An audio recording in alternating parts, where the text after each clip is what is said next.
எனக்கு ஒரு புது ஃப்ரெண்ட், புது நண்பர் ஒருத்தர் கிடைச்சிருக்கார். யார் தெரியுமா? தெரியாதா? முதல்வர் அவர்கள் தான்.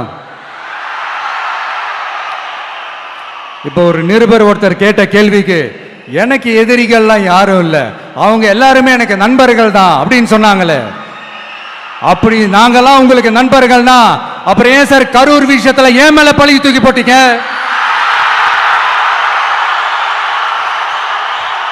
உங்களுக்கு மனசாட்சின்னு ஒண்ணு இருந்தா அப்படி பேசிருப்பீங்களா?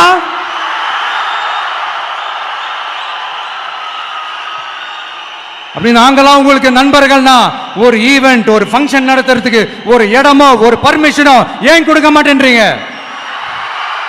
எல்லாத்தையும் நீங்களே பண்ணிட்டு போற போக்கில் அப்படியே பொய்களா அடிச்சு விட்டுக்கிட்டு இருக்கீங்க. உங்களோட உண்மையான நண்பர்கள் யாருன்னு சொல்லட்டுமா? லஞ்சம், ஊழல், அரசியல் ஆதாயம், இதெல்லாம் தான் உங்களோட உண்மையான நண்பர்கள். பர்சனலா நீங்க எப்படி வேணா இருந்துக்கங்க சார், நமக்கு அதை பத்தி கவலை இல்லை, நமக்கு அது அவசியமும் இல்லை. ஆனா உங்க ஆட்சி தான் தப்பான ஆட்சி, தமிழ்நாட்டுக்கு தேவையில்லாத ஆட்சி.